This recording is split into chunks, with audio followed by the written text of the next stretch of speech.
Good afternoon, everyone. We continue our study in the book of Exodus. In the last chapter, we saw that Moses had wanted to see God.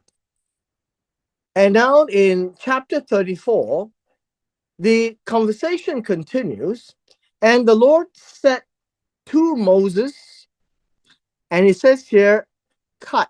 This word cut is more like hew, which tells us that if this was the wall of the hill, he would go there and chisel out two pieces of rock. That would be the idea of hew. Cut out two tablets of stone like the first one. The idea of like the first one is similar to the first one. And I, again, is God who will write on these tablets the words that were on the first tablets, which you broke. And we read before, God wrote on the front and back of the stones. In verse 2, it says, and then be ready in the morning and come up in the morning to Mount Sinai and present yourself to me there on the top of the mountain, right at the top. And no man shall come up with you, and let no man be seen throughout all the mountains. Let neither flocks nor herds feed before the mountain. Now, this idea of not feed before the mountain means this. If you have an animal, say an ox, the animal is supposed to be facing away, and this is away from the mountain. So nothing looks at the mountain, and no man is to be at the mountain, not even Aaron. And so in verse 4, it says, and then. That's how the next text begins. And then he hewed. This word cut is hewed two tablets of stone like the first ones. Then Moses rose early in the morning. Now, understand this, that when he did this, he had to do this first and then do this. So, what we do see is that Moses had to do it below the mountain. After he prepares, he brings them up with him in the morning, and then ascended up to Mount Sinai as God had commanded him. And then he took in his hands the two tablets of stone. So this idea is he did it in the down below the mountain. He woke up, he went up, and he brought the tablets together with him. Verse 5. And then after he went up, please bear in mind this entire episode is very similar to a man coming to present himself to a king. When Moses went up to Mount Sinai, he has to go up there. And after that, you'd find that the Lord descended in the cloud. And clouds are usually the object that represents the presence of God. And when you talk about clouds, these will be clouds so thick that you can't see through them. And basically, what you get is darkness. And so, clouds indicate darkness because it hides people outside who can't look into, and people inside cannot look outside. And so you find this, that God's presence in the cloud came down. and it came down from above. And then it says here, stood there with him, and then proclaimed the name of God. Now, this is the name. Understand that the Hebrew names are not necessarily short names. They are very long Hebrew names. The but it's unusual. And all names have meanings. And the names represent the character of the person or the memory of an event. It's like a memorial. It's something that reminds you of the place or of a person. And so the Shem of God is given to us. And the Shem, the name is Shem. And incidentally, one of Noah's son is Shem, and that would be the name. In Hebrew is Shem, but it means name. So the name of God is given to Moses. As in chapter 33, God showed Moses a little bit of the glory of the hereafter. But in chapter 34, God showed Moses what I suppose what Moses had asked. In verse 6, and then Jehovah passed before him. Now, the idea of pass before him is in front of his face. Okay, this I think it would be important. In the front of his face, meaning Moses can see. And then we find that as he passed by, God and then proclaimed. So the idea is God, graphically speaking, shows that he passed by Moses. And as he passed by Moses, we find the name of God being expressed. And here is the name of God. And it says here, the name of God in verse 6 is very complete. It says Jehovah, Jehovah. And then you find that this should be a comma there. It is not the Lord God, it is Jehovah, Jehovah. And then you have El. This is God. This word is El. And he is merciful and gracious. A better word would be compassionate, compassionate,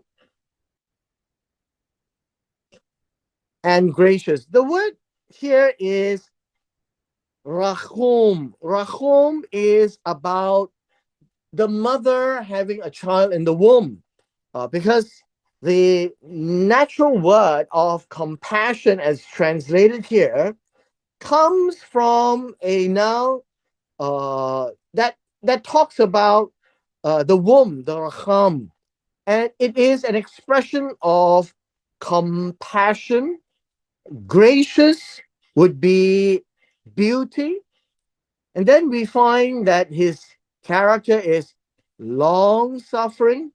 The idea of long suffering is long nose, right? Long nose. He has a long nose. And in Hebrew, a long nose means he is very patient, he is holding back. Then you find that he is abounding in goodness and truth. And here we find the word goodness would be kindness.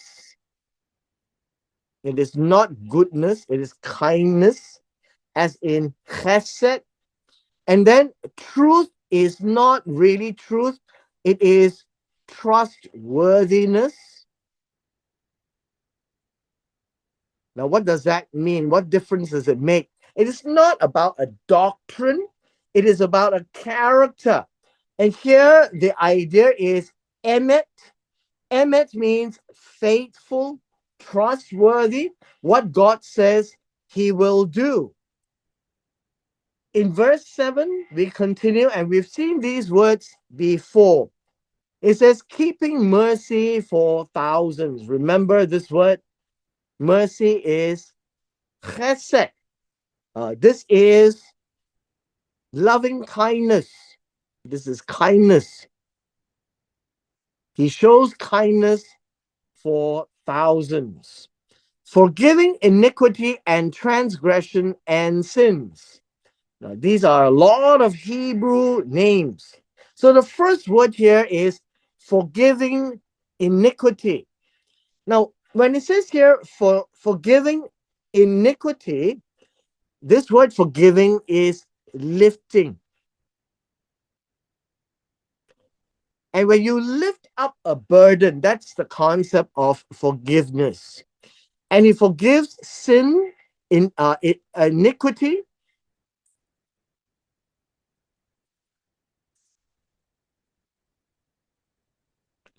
The second one is transgression, which is pesha.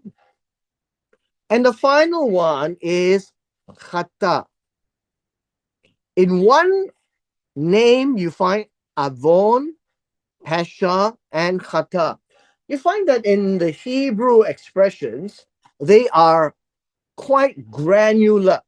It is not like modern day when everything seems to be a sin, but in the eyes of God, he breaks it down into different categories of sin and he deals with each in a different way. So there's avon, translated as iniquity, pesha, translated as transgression or rebellion, chata is sin. And by this kind of a technicality, then you find that sin in itself is the least of the seriousness. And then it says, by no means clearing the guilty. By no means clearing the guilty, you find that no one is always clean of sin. They will always need cleaning. Now, this is what it means. They will always need cleaning. And he will always be there to clean. And that the opposite would be who needs cleaning? The ones who are unclean. And that is caused by sin, khata. And then he goes on and says, he visits the iniquity of the fathers upon the children and the children's children to the third and the fourth generation. You read this in Exodus chapter 20, where it talks about that God will come to visit the generations when there is a case of idolatry, and idolatry passes on from generation to generation. Why? Because in the Eastern family, when the father is around, he insists that all children will obey him. And so you normally have a few generations within the family. And as the father dies, the next in line will continue that tradition unless and until one of them breaks that tradition. And so this word visit the iniquity carries a negative connotation, and this will be bringing punishment. Bringing punishment upon the sons. So the father is the first generation, the children, the second generation, the children's children, the third generation, and even the fourth generation, if there is the case. And that was what God is trying to say. But obviously, here in the name, you don't provide all the context. The context is within the text itself.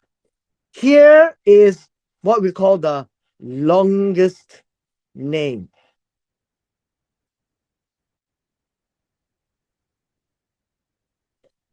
Verse 8.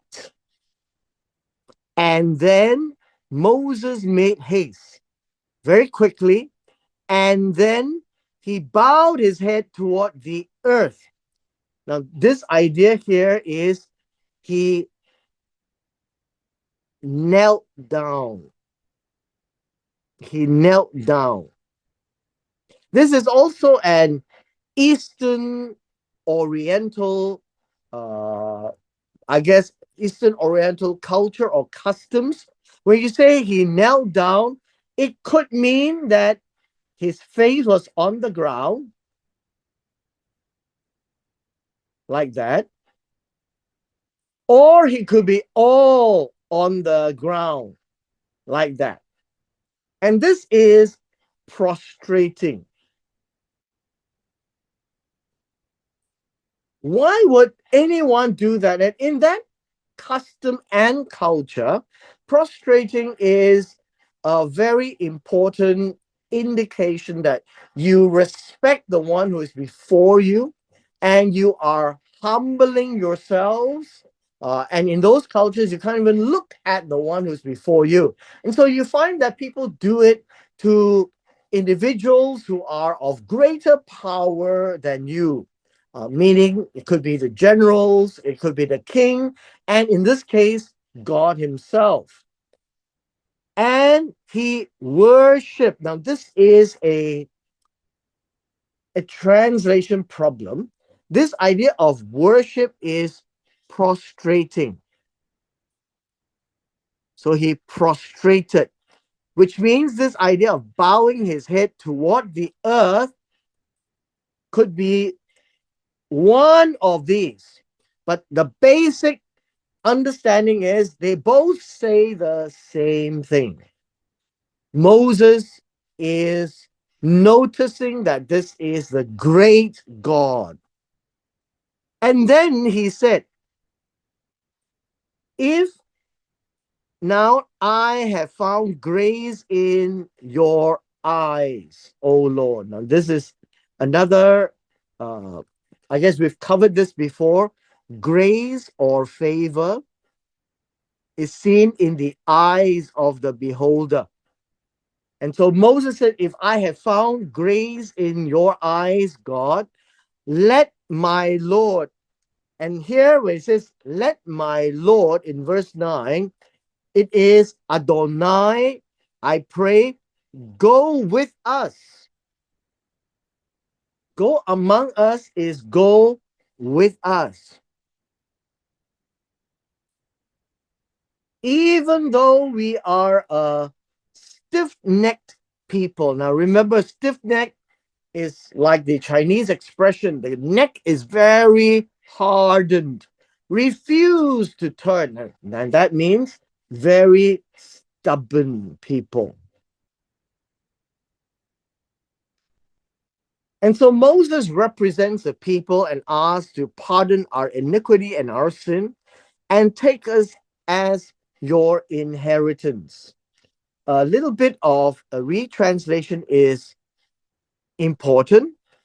Again, this idea of forgive, salak. This is salak. And what does it mean? It means to send away.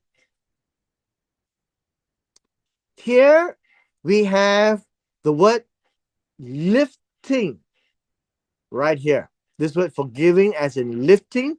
This word pardon as in send away. Our avon and our khata, and take us as your inheritance. Verse 9 literally means take us as your possession. I think possession is a better word.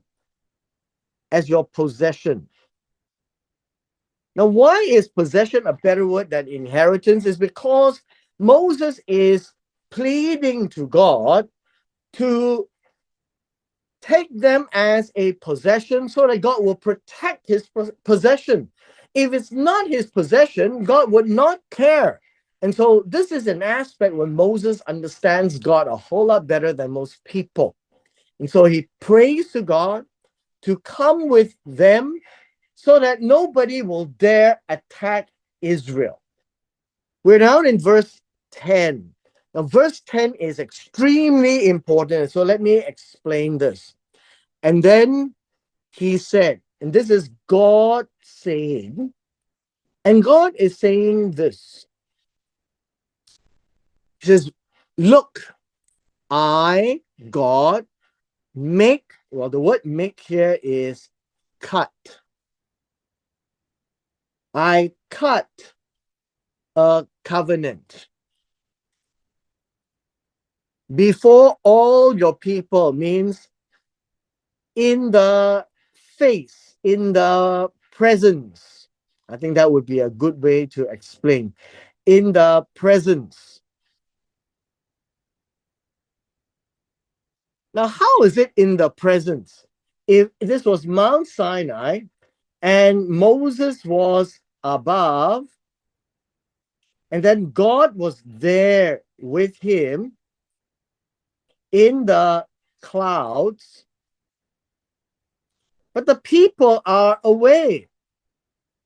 But it is good enough because as they are away, that was God's instruction. Nobody follows. The animals who eat the grass, the face should turn away from the mountain. But it is still in the presence because they are nearby. So I will do marvels such as have not been done in all the earth, nor in any nation, and all the people among whom you shall see the work of the Lord. For it is an awesome thing that I will do with you.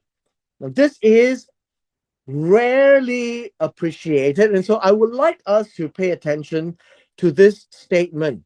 The translation is a little problematic, and it begins with this word here, marvels, and it should better be translated as distinctions, not marvels as in miracles. God has done 10 big miracles in Egypt, crossed the Red Sea, that everybody could see that God do that. There is water from the rock. There is manna from the heavens. And God has shown himself to the Israelites. So what is this that God has never done before? The greatest of all the marvels have been seen. And so this word is not marvels. This word here is to make the people to be a distinct. I think that would be a good word. To be a distinct people. To be a people that when others see, they will be in shock, in awe. That would be a better way of looking. So God is saying, I want to make all of you, Israel, a shock to others. You will have a unique, distinctive features.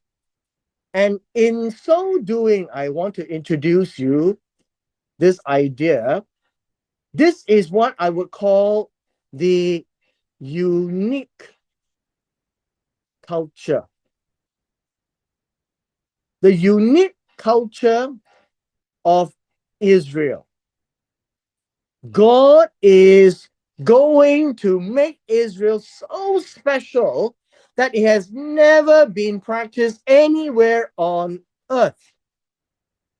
And you could read this entirety in Deuteronomy chapter 7, which we are doing in the bilingual on Thursday. Please bear in mind, and let me just give you a background of this unique culture of Israel. Israel spent a few hundred years in Egypt, called out to God, and within that time, they would have known everything of what the Egyptians do. Now, how do you identify an Egyptian? You identify an Egyptian by the uniqueness of their practices, like the way they dress, the type of foods they eat, the way they cook, the days they keep, the feasts they celebrate, and obviously the gods they worship and serve. And so, if anybody anywhere outside of Egypt does what the Egyptians do, then immediately everybody will know, hey, these people are from Egypt. Now, the Israelites are redeemed from Egypt, out of Egypt into the wilderness, now at Mount Sinai. You and I will understand that it takes hundreds of years, literally, for a people group to be isolated from everyone else and to develop their own unique culture, their own unique practices. Given that the Eastern culture is underlying everything, but the distinctives will need time. And Israel does not have time. God is not about to bring them into Canaan and leave them there for a couple of 100 years and give them time to formulate feasts, festivals, dressing, cooking, eating, how they deal with things and gods they want to serve. Because God has defined them as a holy nation. And here Moses tells God, come with us so that we become your possession in verse 9. And verse 10, God responds, I will cut you a covenant, Israel as a whole, to make you distinct. And it is this word, to make you distinct, to make you unique from everyone else by telling you what kind of culture you have. The way you walk, the way you eat, the way you dress, the way you cook, what you can eat, what you can do, what days you keep, what festivals to do, why you do them, and most of all, the God you serve and how you serve that God and how you make offerings and when do you do that. All of these are what we call unique culture distinctives. The rest of the Torah given to Israel is about justice, which applies to everyone in the world and demonstrates the justice of God. But the other part of the Torah that was given to Israel is part of this covenant. And in verse 11, he says, keep what I command you this day. Behold, I am driving out from before you the Amorite, the Canaanite, the Hittite, the Perizzite, the Hivite, and the Jebusite. Meaning, you're going into the land where I will open it up for you. Take it to yourself, lest you make a covenant with the inhabitants of the land where you are going, lest it be a snare in your midst. When you leave from Egypt and enter into Canaan, you will be moving from an Egyptian culture and into a Canaanite culture. If you leave the Israelites by themselves, they would become very much like either the Egyptian or the Canaanite, or worse, a little bit of everything. And they will never be special or unique ever on earth. It will be confusing. And so when God says, I will make distinctives like nobody else have seen, God is saying, I want you to behave, to do, to practice, to be a people with uniqueness that no one else have ever seen on the face of the earth. Why? Because these cultural distinctives did not come from you. It comes from me, your God. And so when you go in, you destroy the altars, break down the sacred pillars, cut down their wooden images. For you shall worship no other God except Jehovah, whose name is jealous. And this is a very strange English way of expressing. The reason why I occasionally have problems with this is that this word is not an English word, jealous. This word is God's name. And if it's God's name, it needs to be transliterated and it should be Kana. God's name is Kana because he is a jealous God. That's what I would like us to understand. Whenever it comes to a name, leave it in its place. The name of God is Kana.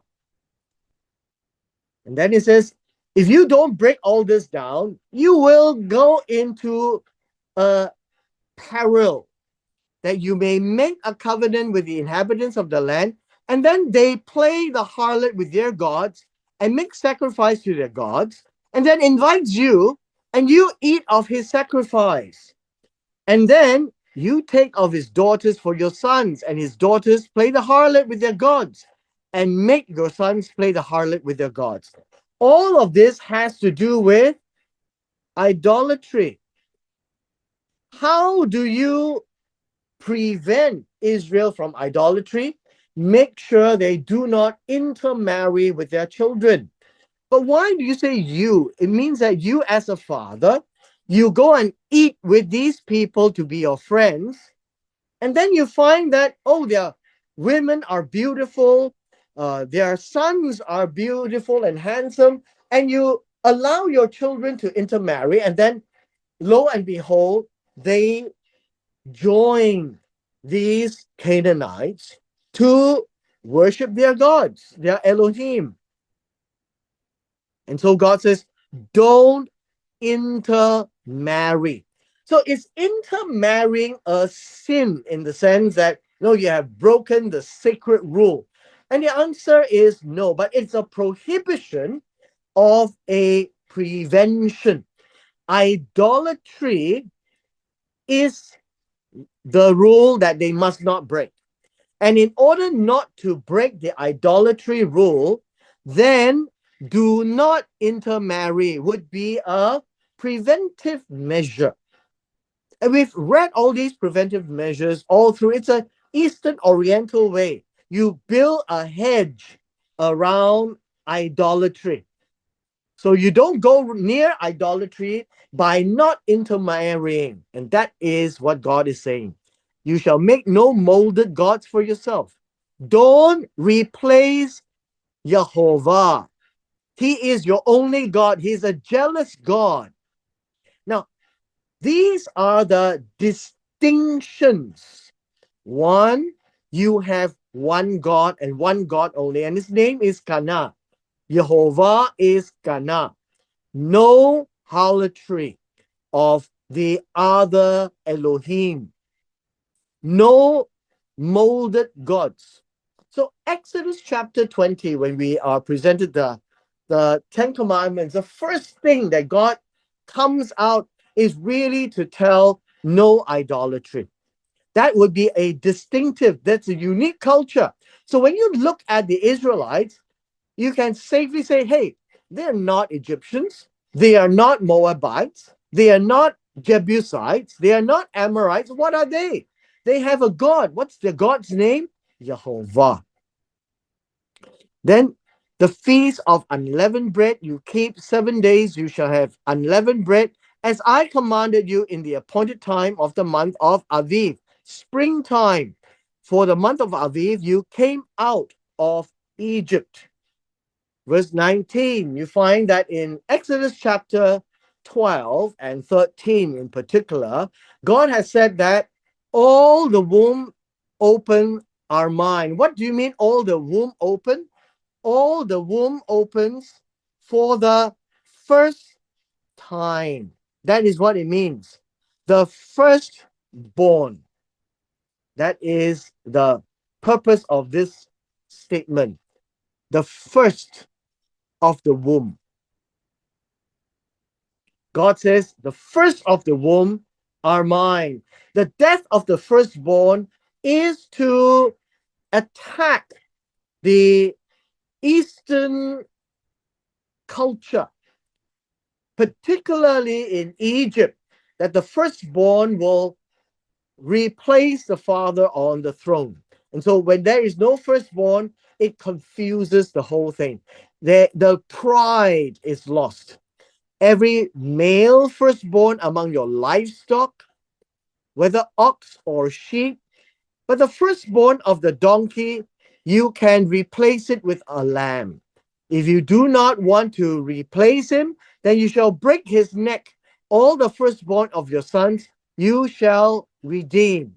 Now, all of this is to redeem, meaning instead of giving God your firstborn, God eventually wanted the Levites, and that's what it means to redeem. So if you redeem your firstborn, you have to pay a redemption sum. And so, for some reason, sometimes the firstborn is needed at home. And the family must then find a way to redeem the firstborn home. And none shall appear before me empty handed. The idea of empty handed is you don't come to God uh, without anything in hand when you approach God. If you come to God, you come to God with purpose. This is what that means. You must come with purpose. Think of coming to God and coming to the presence of God with intent. It cannot be by accident. It must be planned. It must be well thought through. It must be examined and understood whether there is anything unclean. It means that coming to God must be very serious and it must be very purposeful. There is no accident and it must be prepared. Then you find another uniqueness. 6 days you work, but on the seventh day you shall rest. In plowing time and in harvest you shall rest. So the Shabbat is one of the uniqueness. And then you shall observe the Shavuot, the first fruits of wheat, and the feast of ingathering, Sukkot, at the year's end. 3 times in a year, all your men shall appear before God. Notice, men, not women. The Lord God of Israel, for I will cast out the nations before you and enlarge your borders. Neither will any man covet your land when you go up to appear before the Lord your God 3 times in the year. Which means what? It means that when they go up to the temple or the tabernacle, God will protect the land that no one will dare come in to attack and conquer them. You shall not offer the blood of my sacrifice with leaven. And so unleavened bread, things without leaven, is very important. Nor shall the sacrifice of the feast of Pesach be left until morning. It must be eaten at night. The first fruits of your land you shall bring to the house of the Lord your God. And then there is a uniqueness in cooking. You shall not boil a young goat in its mother's milk. The mixture of meat and milk is also a cooking uniqueness. So when you go to Israel, the Jews do not have anything with meat and milk. So you find milk being cooked with vegetables or a sauce by itself, and the meat itself is cooked using oil or water.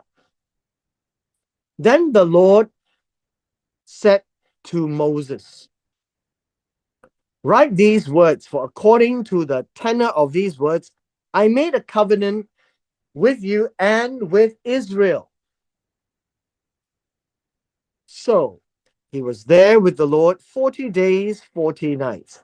He neither ate bread nor drank water. He wrote on the tablets the words of the covenant, the 10 commandments.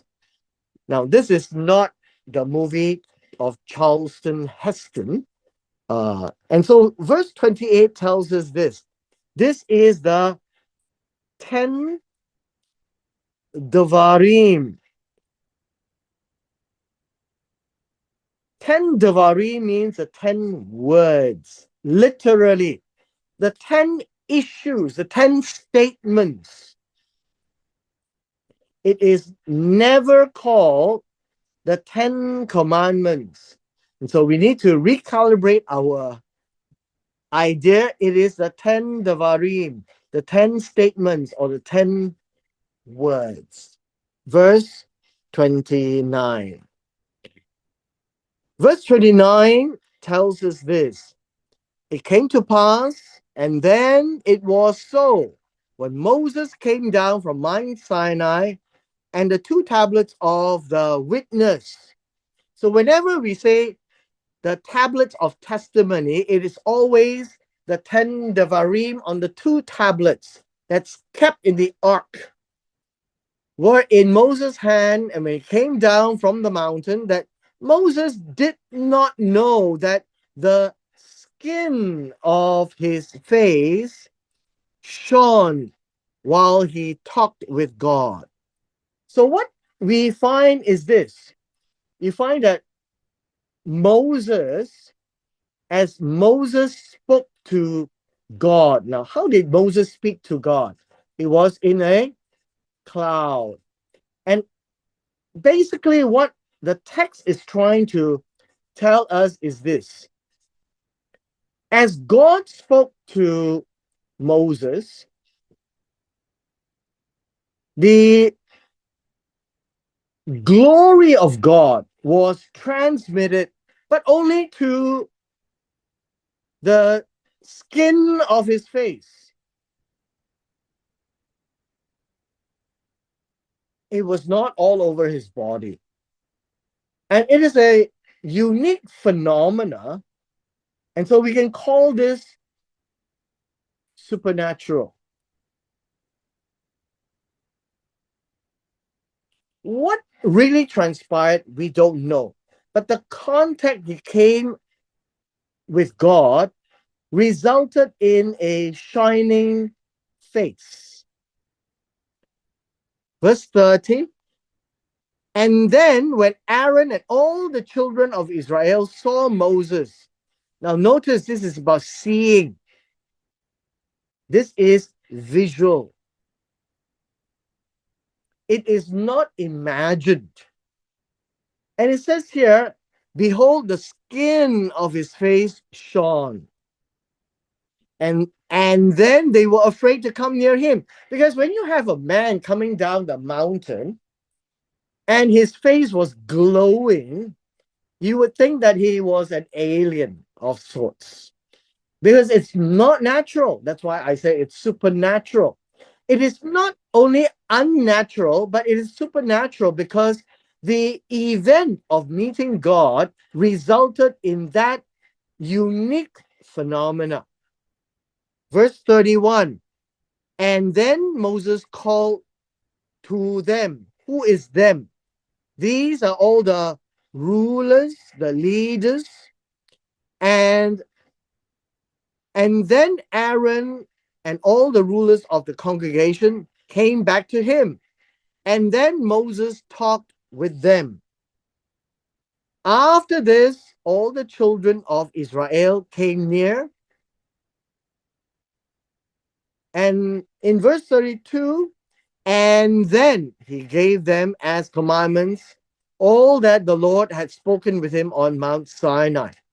Now, I would suggest that there is likely a lot more things that was spoken, but not as much written.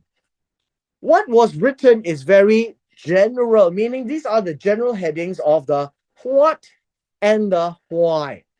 The how of doing it wasn't written down. It was passed down orally. God told Moses, and Moses told the people. So called to them and talked with them, and then gave them the highlights of the commands. Verse 33, and then when Moses had ended his speech, he put on a veil. And this in itself is this is what we see, a veil. It covers up the face.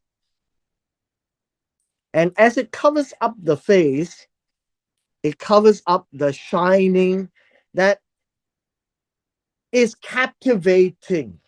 When you look at Moses and when he speaks, he obviously speaks as if he has met God. This is such an incredible experience, and you're talking to the very person who have spoken to God face to face. Perhaps that's why his face glowed. Now that he has finished speaking, he covered his face. In verse 34, we read, but whenever Moses went in before the Lord to speak to him, that would be in the tabernacle, he would take off the veil until he came out. And so he removed the veil so that he could speak to God in a face to face manner. And he would come out and speak to the children of Israel whatever he had been commanded. And this is what I want to point out to you here. There is a lot of speaking to the children of Israel. God speaks to him, he speaks to the children of Israel. What was commanded? He has to speak, and he keeps speaking. There is a lot of what we would call oral commands that is not in the book of Exodus that we are reading now. The oral commands is what we call the oral traditions. Or in some cases, they call it the oral Torah, oral instructions. It is important then for us to recognize, what did Moses say to the children of Israel here? God told him so many things. The Lord spoke with him, and it says whenever means multiple times. And in so doing, we should be mindful then that there is an awful lot of things that were told to Moses, and Moses told the people that today we do not have the privilege of reading. Verse 35. And whenever the children of Israel saw the face of Moses, that the skin of Moses' face shone, and if that is the case, then Moses would put on the veil on his face again until he went in to speak with God. What is so interesting in this passage, short it may be in this last passage, is that we need to be mindful that besides the tablets that God wrote, Moses wrote a lot of things too. And Moses wrote these commands, and only the ones that is the what and the why, but never the how. The details of the how to do the commandments to make sure the children of Israel is unique, distinct, that never before in the world that anyone have seen about the feast days, the Sabbath days, the way they eat unleavened bread, the way they cook the meat without the milk, and so on and so forth, tells us that these are the serious distinctives that nowhere on earth will you ever find such a bizarre, awesome, unique set of practice. And the reason being, God gave it to them. God's people, God's rules. God wants them to be unique, distinct. And in that sense, what they do, the God they serve, no idolatry, only one and only one. God is Kana. And the way they would have to deal with God and all that He has told them is also unique. You don't find this in any other nations nor people group that has the claim that God spoke to them. They saw God in the mountain.